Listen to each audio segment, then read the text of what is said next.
শেখ হাসিনা দেশ থেকে পালানোর আগে পঙ্গু হাসপাতালে গিয়ে আন্দোলনে গুরুতর আহতদের চিকিৎসা সেবা বন্ধ রাখার নির্দেশ দিয়েছিলেন। বলেছিলেন কাউকে রিলিজ না দেওয়ার কথা। সেখানে ভর্তি থাকা আহতরা এমনটাই জানিয়েছেন বলে ট্রাইব্যুনালকে জানিয়েছে প্রসিকিউশন। আরও জানানো হয়, মৃত্যু সনদে গানশট উল্লেখ না করে স্বাভাবিক মৃত্যুর সনদ দেওয়া হয়েছিল হতাহতের সংখ্যা গোপন রাখতে।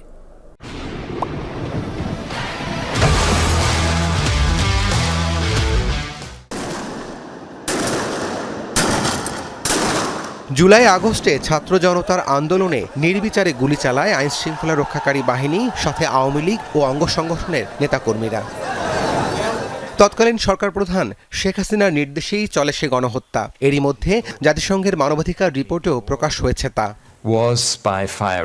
সে সময় আহতদের দেখতে পঙ্গু হাসপাতালে যান শেখ হাসিনা। ট্রাইব্যুনালের তদন্ত দলকে ভুক্তভোগীরা বলেছেন, সেখানে গিয়ে গুরুতর আহতদের চিকিৎসা সেবা বন্ধ রাখার নির্দেশ দিয়েছিলেন শেখ হাসিনা, যা ট্রাইব্যুনালকে জানিয়েছে প্রসিকিউশন।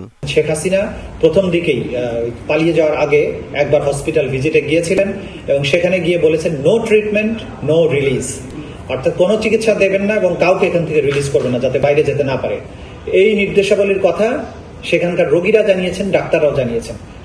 সেই তথ্য প্রমাণাদি আমাদের কাছে আছে, যেটা আজকে আদালত জিজ্ঞাসা করেছিলেন, সেগুলো আমি জানিয়েছি আদালত। পোস্টমর্টেম রিপোর্ট নিয়ে আদালতকে আরও জানানো হয়, গুলিতে মৃত্যু এমন কথা না লিখে স্বাভাবিক মৃত্যুর কথা লিখে মৃত্যু সনদ দেওয়া হয়েছিল, যাতে হতাহতের সংখ্যা গোপন করা যায়। গুলিতে মারা গেছে এই কথাটাও লিখতে তারা অনেক সময় লিখেন এবং তারা বাধ্য করেছে যাতে অন্য কোনো কারণ লেখা হয়।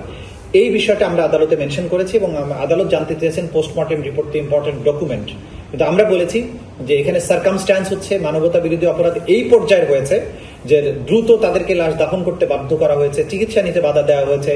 এদিকে গণহত্যা মামলায় কনস্টেবল সুজন সহ পুলিশ সদস্যদের বিরুদ্ধে তদন্ত শেষ পর্যায়ে রয়েছে বলে জানায় প্রসিকিউশন। জুলাই আগস্টের গণহত্যা মামলায় 3 সাবেক পুলিশ সদস্যকে একদিন করে জিজ্ঞাসাবাদের অনুমতি দিয়েছেন ট্রাইব্যুনাল। একই সাথে মামলার তদন্ত প্রতিবেদন দাখিলের জন্য 22 এপ্রিল দিন ধার্য করা হয়েছে। আমরা ইন্টারোগেশনের অনুমতি চেয়েছি, আদালত একদিন করে তাদেরকে জিজ্ঞাসাবাদ করার জন্য অনুমতি প্রদান করেছে।